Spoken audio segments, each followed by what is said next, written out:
Bienvenidos a Alcance de Z Church. Esta es la versión en español de la iglesia de nuestros queridos pastores Larry y Loretta Haggins. El día de hoy les voy a compartir un mensaje de el pastor de nuestros pastores, Dick Bernal. Es el obispo Dick Bernal. Y fue con motivo del 51º o el aniversario número 51 del Ministerio de los Pastores Larry y Loretta. Este es Dick hablando. No voy a traer un sermón normal o un mensaje, porque este es un día muy especial. 51 años es la mitad de un siglo más uno. Es mucho tiempo. Pastor Larry, ¿usted puede recordar todos los almuerzos que estuvimos allá por los años 80? ¿O sí? Recuerdo. Creo que estábamos en el aeropuerto eh, viéndolo y despidiéndolo.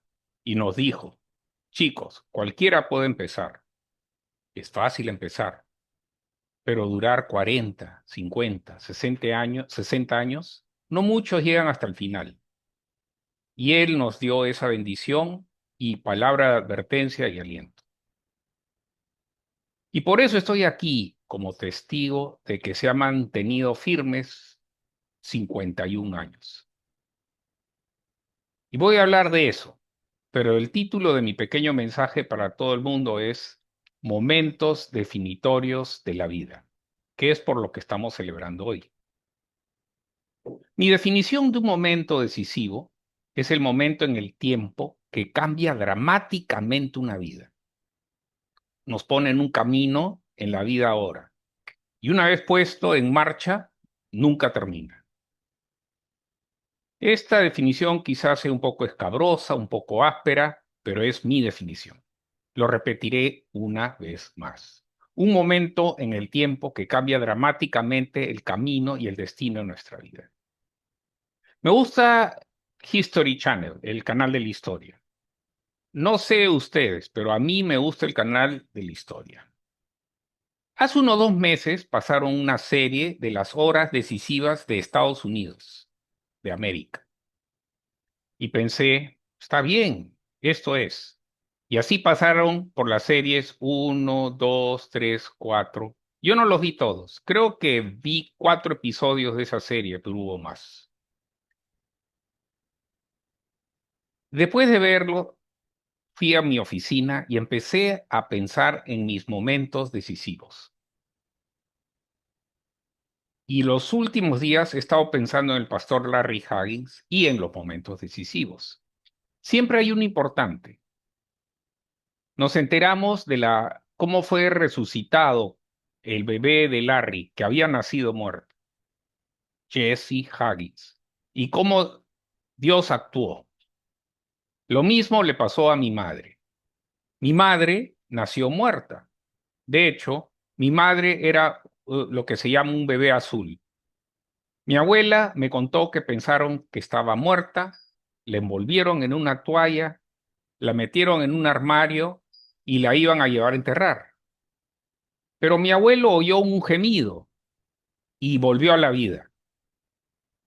Y pienso que es porque mi madre iba a tener 3 hijos que todos los 3 iban a servir al Señor. Judy, Juanita y yo, Dick.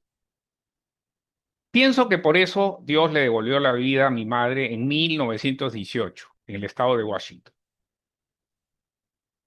Volviendo al programa de History Channel, hay algunos momentos que han formado Estados Unidos desde el 4 de julio de 1776 hasta donde estamos hoy.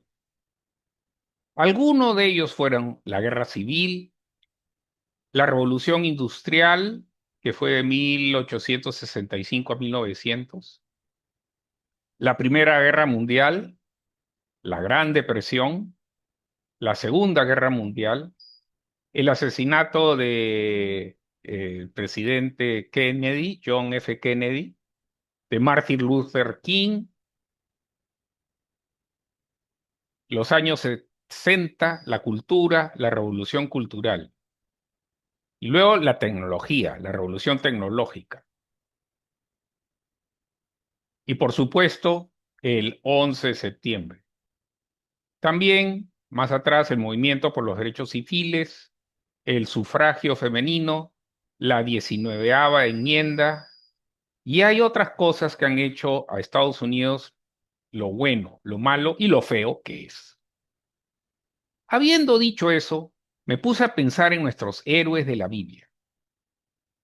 Puede que sea un poco subjetivo aquí, porque es posible que tengan otros pensamientos o se le pueda añadir algo a lo que voy a decir. Podemos discutirlo más tarde.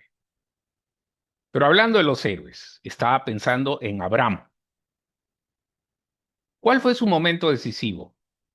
Una vez más, es mi opinión y creo que es antes de que fuera hecho Abraham, renombrado por Dios. Era Abraham. En Génesis 12, cuando Dios dijo, aquí está Abraham, es un caldeo de los caldeos, cuya tierra está muy abajo en el extremo sur de la media luna fértil. Y Dios le dijo, ve por este camino. Ahora, lo que Dios no le dijo fue que iban a ser cerca de 1000 millas o cerca de 1600 kilómetros. Y va a tener una parada en un lugar llamado Harán, que está arriba de donde hoy está Siri. Y se quedó ahí hasta que su padre murió. Y luego siguió adelante. Ahora, si Dios viniera y me dijera a mí, Dick Bernal, quiero que dejes todo, tu trabajo, tu familia, tus amigos, todo, y vayas por ese camino, probablemente diría, ¿qué tan lejos está? ¿Cuánto tiempo me va a tomar? ¿Qué me espera cuando llegue ahí? ¿Qué garantías tengo que me va a ir bien allá? Pero no, Abraham, él no fue así. Él obedeció a Dios y se convirtió en Abraham, el padre de nuestra fe, el padre de muchas naciones, que es lo que significa el nombre Abraham. Así que yo diría que el que obedeció esa visión profética de Dios fue su momento decisivo. Y Moisés, yo diría que fue cuando vio la zarza ardiente. La zarza ardiente no fue la primera zarza ardiente que Moisés vio. Los arbustos ardiendo eran comunes. Caían rayos, había tormentas de verano, lo que sea. Pero cuando las zarzas ardían, se quemaban. Pero no este arbusto. Y mucho menos no eran arbustos que comenzaban a hablar. Yo diría que ese fue el momento decisivo de Moisés. Cuando Dios, a través de la zarza ardiente, le dijo, vuelve a Egipto. Ahí eres un hombre buscado por asesinato. Y dile al faraón que deje ir a mi pueblo. Y David, esto podría ser más fácil, cuando mató a Goliat, creo que ese fue su momento decisivo. Eliseo, el profeta discípulo de Elías, creo que su momento definitorio fue un día normal, estaba en el trabajo con su familia. Él era de una familia rica, porque tenía muchos bueyes y arados. Él era un hombre próspero, que provenía de una familia próspera. Pero cuando el profeta Elías arrojó su manto sobre él, Eliseo mató a sus bueyes, hizo una barbacoa gigante, usó los arados como leña para la barbacoa. Y eso era como quemar las naves, ya para nunca volver atrás. No hay nada a qué volver. Le dijo a su mamá y a su papá, estoy siguiendo a este hombre, a este profeta. Ese fue su momento definitorio. ¿Qué tal Gedeón? Cuando el ángel se le apareció, él le dijo, Todopoderoso hombre de Dios, todopoderoso hombre de valor. Gedeón miró a su alrededor y preguntó, ¿con quién estás hablando?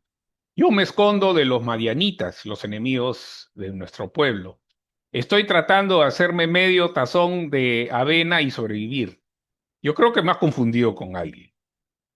No, el ángel estaba llamando las cosas como si fuera y ese fue su momento definitorio.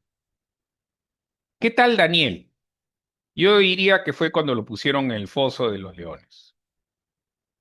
Y los tres jóvenes hebreos que Nabucodonosor puso en el horno por no adorarlo, yo diría que cuando apareció el cuarto hombre dentro del fuego y corría junto con ellos. ¿Qué tal los pescadores que Jesús reclutó como sus discípulos? Estos pescadores estaban teniendo un día pésimo, sin pescar nada. La pesca era escasa. Yo he pescado mucho en mi vida y no hay nada peor que ir de pesca y estar ahí todo el día, 2, 3 días, y no conseguir ni siquiera un pequeño pez. Es muy descorazonador, muy desalentador. Pero estos tipos se ganaban la vida así. Así mantenían a su familia, a su vida. Y aquí viene un rabino. Los rabinos estaban en todas partes. Jesús no era el único rabino. Había rabinos por todos lados. Y cada rabino debía tener 3 discípulos para poder ser considerado rabino, lo que es interesante. Y los discípulos no podían ser mayores que el rabino. Así que tienes aquí a un Jesús de 30 años preparándose para elegir a sus discípulos. Vuelvo a repetir, todos ellos tenían que ser más jóvenes. Los teólogos debaten y es divertido investigar. Pedro puede haber tenido unos 20 años. Dicen que Juan probablemente tenía 17, tal vez 18. Casi un niño. Puede que hubiera un par de adolescentes entre los 12. ¿Pero qué dijo Jesús? Lo que Jesús dijo fue todo lo que el rabino dice. Síganme. Todos los rabinos decían lo mismo. Síganme.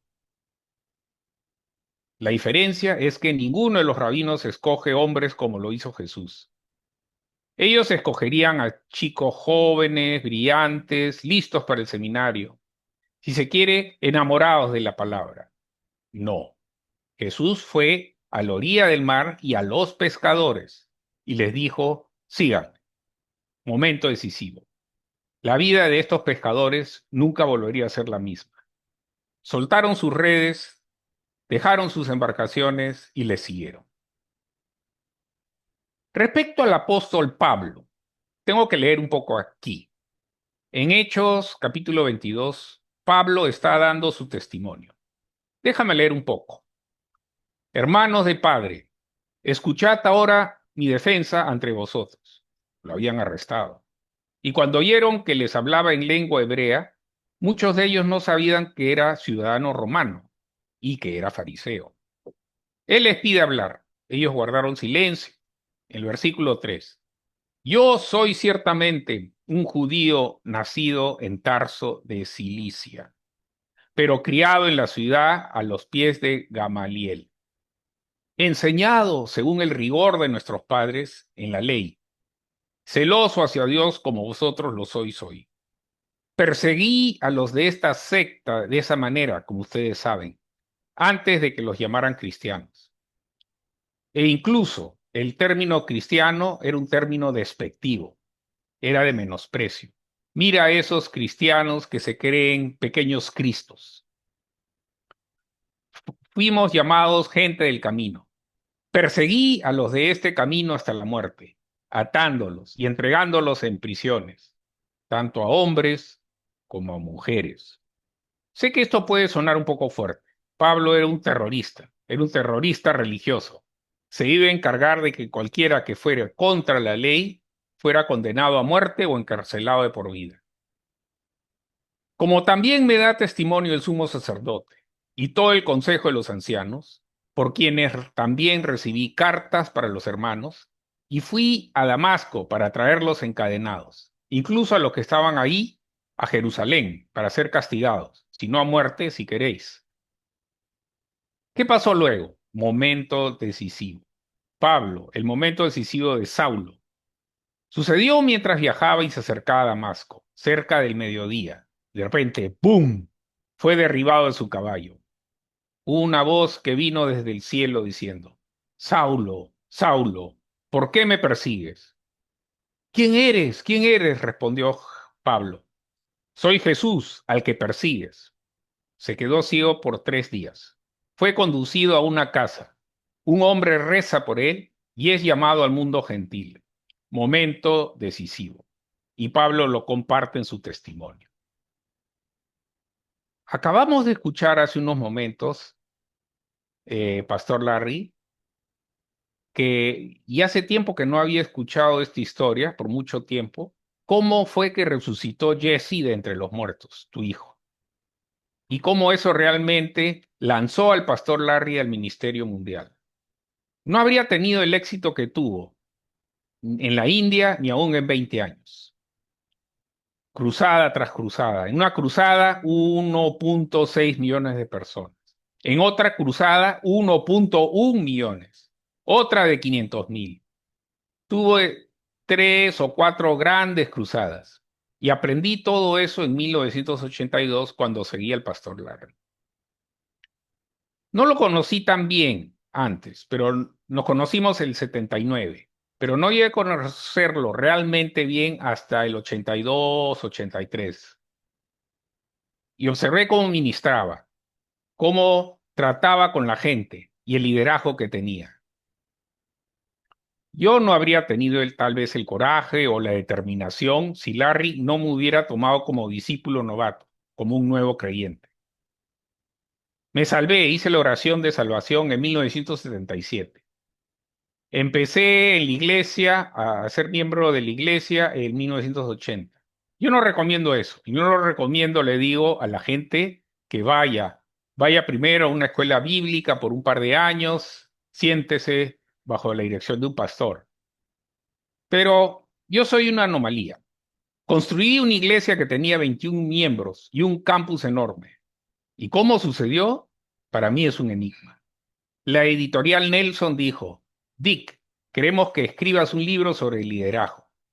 Les dije: será de una página y unas cuantas líneas. Y solo diría: reza a Jesús y luego obedece. Dije: la verdad, no tengo la menor idea. Yo no soy un estratega. No soy un gran discípulo. Soy un predicador y me gusta evangelizar y hacer que la gente se salve. Y luego confiar en el Espíritu Santo para que el Espíritu Santo les resuelva sus problemas. Pero de nuevo, porque Larry hace 51 años dijo: sí, te voy a discipular, ahora aquí está la cosa. La mayoría de la gente no tiene ni idea de la aventura que les espera al otro lado del decir ese sí. La mayoría de la gente quiere saber qué hay al otro lado de su decisión, aunque sea sin mucho detalle. ¿Cómo voy a mantener a mi familia? ¿Y qué va a decir la gente? ¿Qué va a decir mi familia? Puedo decirte: seguiré Jesús, pero déjame ir a enterrar a mi madre, como dice en la Biblia. Déjame ir a despedirme de mis padres. No, bueno. ¿Puedo al menos ir a enterrar a mi padre? Quiero decir: no, deja que los muertos entierren a los muertos. Quiero decir, se necesita fe. Sí, decir sí a Jesús y no saber a dónde te llevará eso. Di el sí y no tenía ni idea. Voy a entrar en eso un poco más tarde. ¿Qué tal el momento decisivo de Jesús? De nuevo estoy siendo subjetivo. ¿Cuál fue el momento decisivo de Jesús? Según mi opinión, fue en el jardín de Getsemaní. Señor, si es tu voluntad, ¿puedes hacer otro camino? ¿Puedo pasar de esta copa? Escucha, Padre mío, estoy sudando sangre. No quiero hacer esto. No quiero pasar por esto. No quiero separarme de ti. Creo que esa separación lo atormentó más que nada. La tortura era solo en lo natural. Lo grave para él era la tortura espiritual, de separarse de su Padre Celestial. Pero entonces, cuando Jesús dijo: sin embargo, sea hecha tu voluntad y no la mía, eso definió su momento. ¿Qué tal la mamá de Jesús cuando era virgen, la Virgen María? Luego del anuncio del arcángel Gabriel, María dijo: voy a estar embarazada, pero nunca he estado con un hombre. ¿Cómo puede ser? Es imposible. El Espíritu Santo. ¿Qué va a hacer el Espíritu Santo? Gabriel, ¿podrías repetirlo? No, perdón. ¿Podrías repetirlo? ¿Cuál es tu nombre? Soy el arcángel Gabriel. El Espíritu Santo va a venir sobre ti e impregnarte. Y el Santo de Israel va a crecer en tu vientre. Tenía 15, 14, 15, algunos dicen 13 años. Una jovencita. En nuestros días estaría en el segundo año de bachillerato. Sin embargo, que sea, según tu palabra, boom, eso definió su momento. Así que aquí estamos hoy. Estamos aquí hoy gracias al ministerio de un hombre. Me encanta la historia de Larry. Me puedes corregir, pero quiero decir, Larry vivió en el tipi, esas eh, carpas de los indios, en el calor, en el frío, saltando de habitación a habitación, viviendo de la pesca, viviendo de la tierra, una especie de hombre de la montaña, bohemio, hippie, mezcla de poeta y artista. Larry es extremadamente dotado y talentoso, es un tremendo orador. Yo solía ir a la iglesia de FCF para escuchar a Larry. No es que no es que tuviera nada contra los otros predicadores, pero cuando me enteraba que era Larry el que iba a predicar, mi esposa Carla y yo íbamos, porque disfrutábamos tanto de su revelación, de su perspicacia y su humor. Pero acá tienes a un hombre sin verdadero pedigrí en cuanto a ser criado en la iglesia o de familia de predicadores. Su padre, Bill Huggins, era cualquier cosa menos un predicador, es verdad, ni siquiera de cerca. Que Dios bendiga al padre de Larry. Honramos a nuestro padre y a nuestra madre, pero su padre, Bill, no fue criado en la iglesia. Pero Larry se enamoró de la unción del Espíritu Santo. No sabía lo que era la unción, pero se enamoró de ella. No sabía lo que era ese sentimiento, pero se enamoró de él. Y de repente empezó a ver milagros. Su hijo resucitado entre los muertos. Voy a compartir una pequeña historia en un momento acerca de mi momento decisivo como Dick. Pero para Larry, el ver a su hijo recién nacido, muerto, resucitado entre los muertos, fue, en mi opinión, el momento decisivo. Y acabamos de escuchar al pastor Larry decir que eso fue lo que lo puso en ese curso, que lo ha llevado por 51 años y que en el que todavía está en la actualidad. Voy a cambiar de tema. Leí algo la semana pasada y lo escribí. Si tu visión, tu sueño, tu llamado no es más fuerte que las ofensas que van a venir, que los ataques que van a venir, que las persecuciones que van a venir, las mentiras dichas sobre ti que van a venir, la gente que te abandona que va a suceder, los desafíos financieros que te van a suceder, las oraciones sin respuestas y que todavía no sabemos por qué, los reveses. Si tu determinación de que ese momento decisivo es más fuerte que todo lo que el infierno te pueda lanzar, sin eso no puedes cambiar la carrera. Pero la razón por la que estoy aquí hoy, la razón por la que estás aquí hoy, la razón por la que estamos honrando a este hombre después de 51 años, es ese momento decisivo.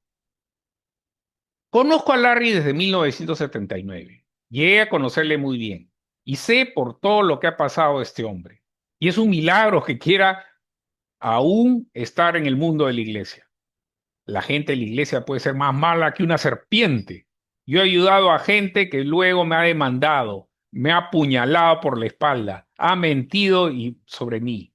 Gente a la que le presté dinero, le pagué una casa, les dejé usar mi coche. Una pequeña cosa los ofendió y se fueron a hablar feo de mí, como si fuera el primo segundo del diablo. Quiero decir, me hace querer volver a mi antiguo trabajo de estructura de fierros. Me hace querer volver a los clubes de motociclistas donde estaba. El problema es que ya no puedo bailar. Pero estamos aquí estamos, celebrando los 51 años del ministerio de Larry.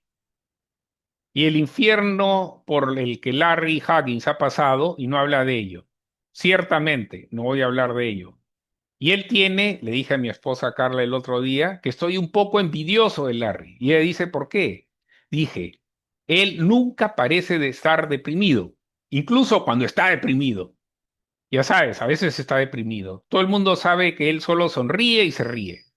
No como yo, que soy más tenso. Puedo enfadarme muy rápido y yo todavía tengo mi temperamento. y debo tener cuidado con mi boca muchas veces. Creo que las cosas por las que Larry ha pasado lo han hecho el hombre de Dios que hoy es. Y es por eso por lo que me siento honrado de ser su amigo. He estado enseñando los últimos 3 o 4 domingos sobre la guerra espiritual debido a lo que está pasando en América, espiritualmente, moralmente, políticamente. Quiero decir que Estados Unidos es el gran Estado unido, no, es el gran Estado dividido de América, en más de un sentido. Y la violencia y el crimen. Es desalentador para una persona que ama este país. Así que pensé, voy a volver a enseñar sobre la guerra espiritual. Y me puse a escudriñar las escrituras con Efesios. Larry sabe cuánto me gusta el libro de Efesios. Hay capítulos tan ricos. En el capítulo 1 define quién eres en Cristo. Ese es el punto fuerte de Larry. Capítulo 2, ¿dónde estás en Cristo? No tenía ningún lugar. Capítulo 3, lo que somos en Cristo. La iglesia, la embajada, la autoridad de Dios en la tierra.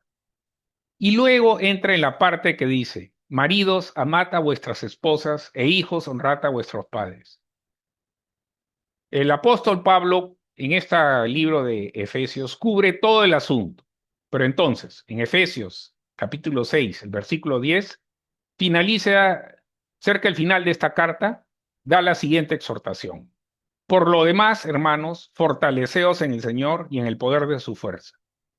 Acá está en griego y la palabra poder no es la que normalmente se usa, exosia en griego, dunamis, no. Es una palabra griega raramente usada, kratos. Significa tener dominio, ser dominante.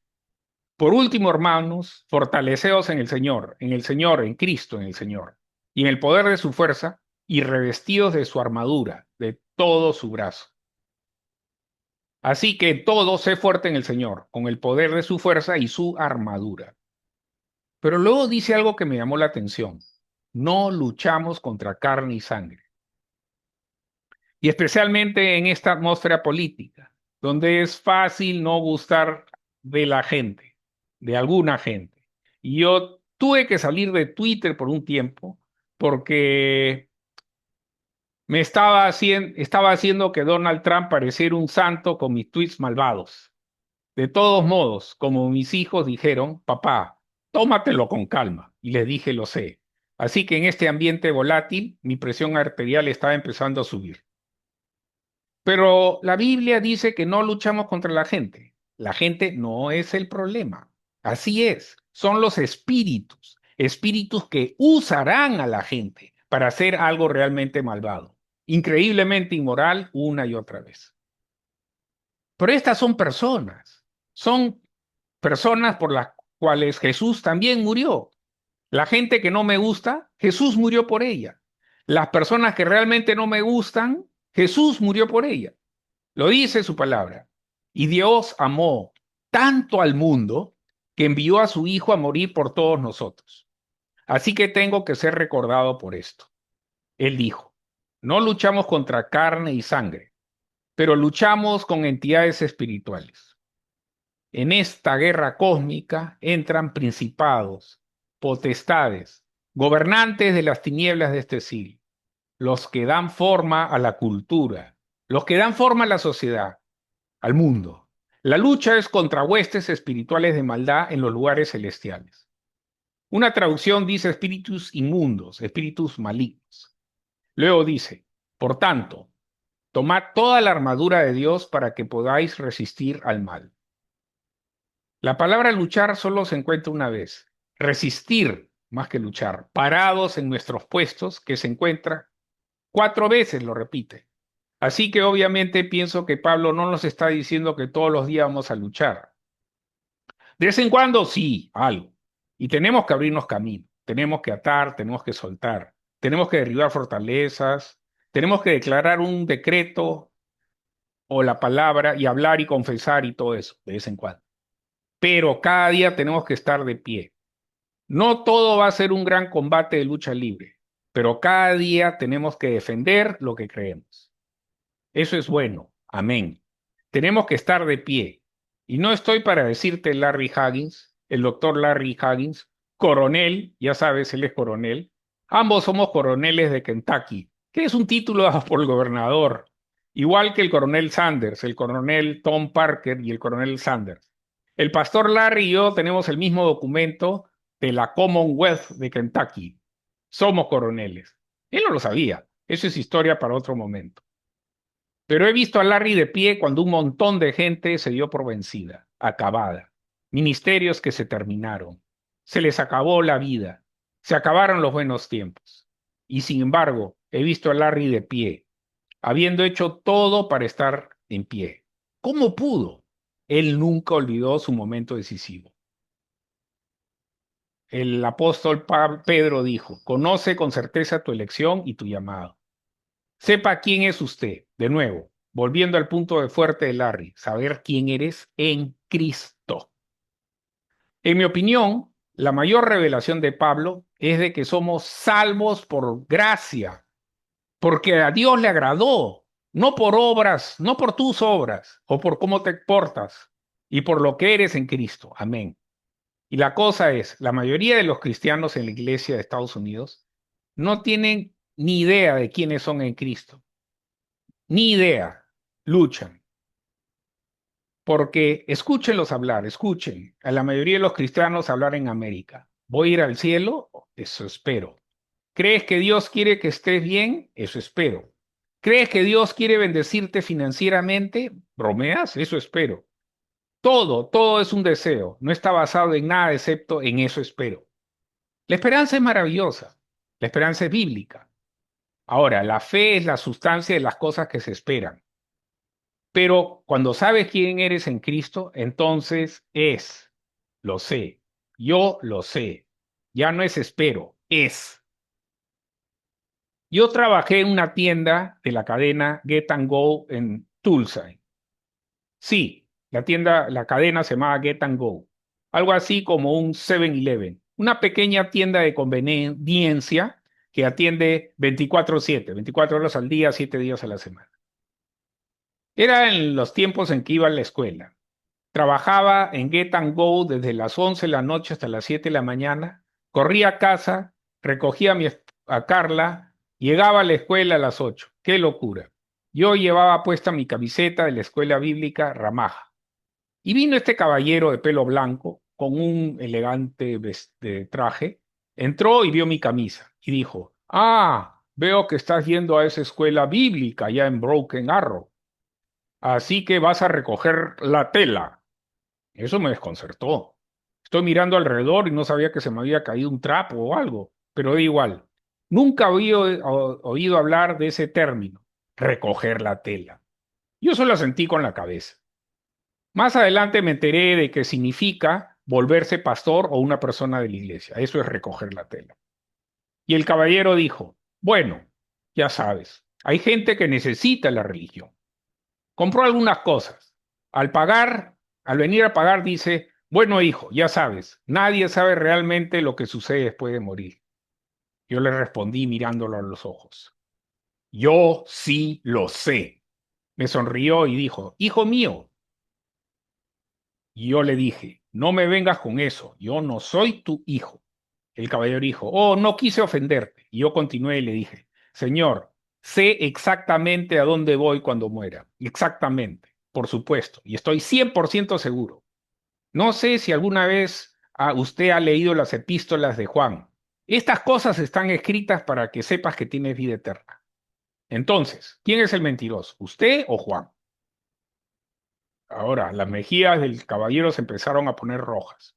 Se estaba enfadando un poco conmigo y dijo, bueno, supongo que has tomado una decisión. Y yo le dije, la diferencia entre usted y yo es que usted tiene un argumento religioso. Yo he tenido una experiencia. Puede discutir todo el día conmigo, pero yo he tenido una experiencia, he tenido un encuentro cercano con Jesús. Yo estaba ciego, yo estaba sordo y ahora he oído que tenía muerte espiritual y ahora estoy vivo con la mente de Cristo. Dije, usted crea lo que quiera creer. Es su derecho, soberano, creer lo que quiera creer. Pero yo creeré lo que la Biblia dice de mí. ¿Sabes? Es gracioso. Nunca volví a ver ese caballero. Supongo que se fue a otro Get and Go de ahí en adelante. Estamos aquí hoy. Estamos aquí hoy para honrar a nuestros pastores de Zeta Church, Loretta y Larry. Alabado sea Dios. Rezo, Larry, para que tengas 10, 15 o más buenos años, años fuertes, prósperos, sanos, y como el Señor quiera. Y espero estar cerca para celebrar tu 60º aniversario sirviendo al Señor. Ahora voy a decirte mi momento decisivo. Yo estaba trabajando aquí en Sacramento y en ese momento aún no era cristiano. Mi esposa Carla era una chica bautista, de la iglesia bautista. Yo no era cristiano y estaba conduciendo de donde vivíamos, en Paraíso, California, hasta Sacramento. No sé si conoce la geografía, pero de Paraíso a Sacramento son como 158 kilómetros. Lo conducía todos los días y luego todos los días de regreso. 2 horas de ida en mi viejo camión F-154. Estaba remodelando la cúpula del Capitolio en el centro de Sacramento. Mi hija Sara nació el 11 de diciembre de 1976. Lo que no sabíamos es que la placenta no terminó de salir del todo. Quedó un trozo por una mala praxis del médico. 10 días después del parto, ese pedazo de placenta que quedó le arrancó las entrañas y fue como si el río Nilo se convirtiera en sangre. Si mi hijo Adam, de 11 años, no hubiera estado de visita por Navidad, ella hubiera muerto ahí en su baño, desangrada. Mi hijo le avisó a mi cuñado, que vivía a una cuadra, para que viniera y la llevara en coche. Yo vi cuando regresé a casa la sangre desde el baño, el pasillo hasta la entrada de la casa. Quiero decir, parecía que el río Nilo se había convertido en sangre y ella había perdido, creo que casi 3 litros de sangre. La llevaron al hospital y la cosa no pintaba bien, para nada. Me llamaron por teléfono al trabajo, me llaman como a las 10 de la mañana. Bernal, yo soy Dick Bernal, hay una emergencia. Pensé que era mi hijita. Mi cuñado dijo que Carla se estaba desangrando y creo que se está muriendo. Probablemente estará muerta para cuando tú llegues, porque te va a tomar como 2 horas llegar.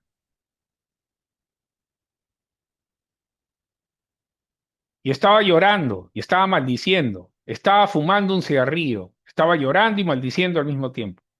Entonces empecé a rezar a un Dios que no conocía. Yo no sabía y dije, Señor, dije, Jesús, Dios, el que seas, no puedes dejar morir a esta mujer, no puedes dejarla morir. Ella cree en ti, ella va a la iglesia. Si no la dejes morir, haré lo que tú quieras. No sabía lo que eso significaba, pero le dije, si no la dejas morir, haré lo que sea.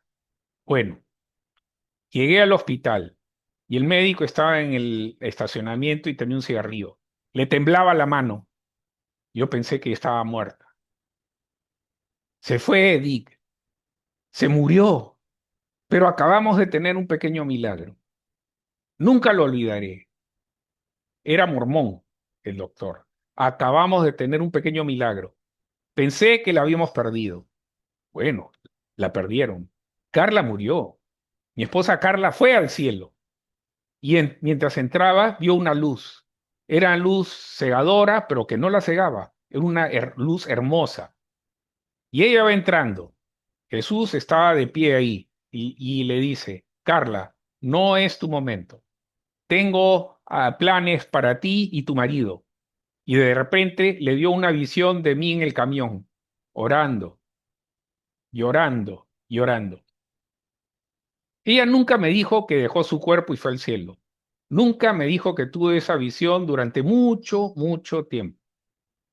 Pero cuando la saqué del hospital 3 días después, el día de Navidad, en 1976, ella había estado hospitalizada ahí el 21, ¿no? El 22, el 23 y 24. Estuvo 3 días en el hospital. La trajimos a casa. Todavía estaba un poco histérica, un poco amarilla. Y vinimos con el bebé, con la bebé. Y cuando salí de ese hospital, miré hacia arriba al cielo. Era un hermoso día de invierno. Era el primer día de invierno, pero el cielo estaba azul. las nubes blancas, todo fresco y cristalino. Y dije, gracias. No sabía qué más decir. Gracias, gracias, gracias Dios. De hecho, esperé escuchar una respuesta, mas no escuché nada. Esperé y esperé para ver algo de Dios. Durante los 2 meses siguientes me consumía pensando, ¿quién es Dios? ¿Qué clase de Dios escucharía un hombre que no puede permanecer casado, que no puede dejar el alcohol, que no puede dejar de acostarse con cualquiera, que preferiría pelear que discutir? Yo era un trabajador del fierro, y así éramos los trabajadores del fierro, estábamos locos. Yo montaba mi moto con los Hell Angels, era un Hell Angel. Corría con la multitud del rodeo. Quiero decir, yo era el tipo de hombre que las madres rezarían que su hija nunca frecuentase. Ese era yo. Y aún siendo como era, Dios respondió mi oración. Tenía que averiguar quién era ese Dios. Era el 13 de febrero de 1977. Yo tenía un club de cacería de patos en Woodland, California, y era el último fin de semana de la temporada de patos. Yo soy cazador, pescador y eso. Normalmente voy el sábado, o iba el sábado, cazaba el domingo por la mañana y luego volví a casa. Bueno, pues le dije a mi esposa, cariño, voy al club. Luego voy a venir a casa el sábado por la noche. Quiero ir a la iglesia. Y empezó también a dar gracias, diciendo, gracias Jesús, gracias Jesús. Yo le dije, ¿cómo que Jesús? Dame las gracias a mí. Yo soy el que va a ir a la iglesia. No sabía, no conocía las alabanzas, la alabar a Dios, agradecer por la respuesta a la oración. Ese fue el comienzo de mi enamoramiento de la iglesia de Jesucristo, en esa iglesia bautista. Y eso fue el 77. Ahora estamos aquí. Esto fue grabado hace un año. El 7 de septiembre de 2024, honrando a un hombre de Dios, que fue en gran parte de mi caminar temprano en él a finales del año 70, mi mentor, cuando fuimos a la iglesia FCF. Hemos tenido algunos momentos maravillosos y divertidos juntos, esquiando, pescando o simplemente pasándolo bien. Los dos somos amantes de la buena comida, nos encanta ir a buenos restaurantes y nos encanta hablar. Y gracias por ser una pequeña parte de esto, de esta celebración. Me siento honrado y tengo la humildad de poder decir, gracias Dios, que puedo hablar a la iglesia Z Church tan a menudo como quieran. Estoy aquí para vosotros. Os quiero, chicos. Aquí terminó el mensaje de Dick. Ahora esto es mío, Javier Berenzo. Quiero acompañarte en tu momento decisivo. Cuando pasas de la muerte espiritual, en la cual todos nacimos por la maldición de Adán, a la vida eterna. Es creyendo en lo que hizo Jesús por nosotros y tomando la consecuencia de esa muerte que nos tocaba a nosotros, Él en nuestro lugar, Él muriendo y Él yendo al infierno, pagando por nuestra condena y tomando a Jesús como nuestro Señor y Salvador. Por ello, te pido que me acompañes en la siguiente oración, confesándolo desde el fondo de tu corazón. Señor Jesús, te necesito. Creo que eres el Hijo de Dios, que moriste en la cruz por mis pecados y resucitaste. Te pido perdón por todo lo que he hecho mal. Te abro mi corazón y te recibo como mi Señor y Salvador personal. Quiero que tomes el control de mi vida. Te entrego mis miedos, mis sueños, mis luchas, mi tiempo, mis emociones y todo lo que soy. Por favor, transfórmame, guíame con tu sabiduría, fortalece mi fe y lléname de tu paz. Que mi vida sea para tu gloria. En el nombre de Jesús, amén. Gracias por acompañarme.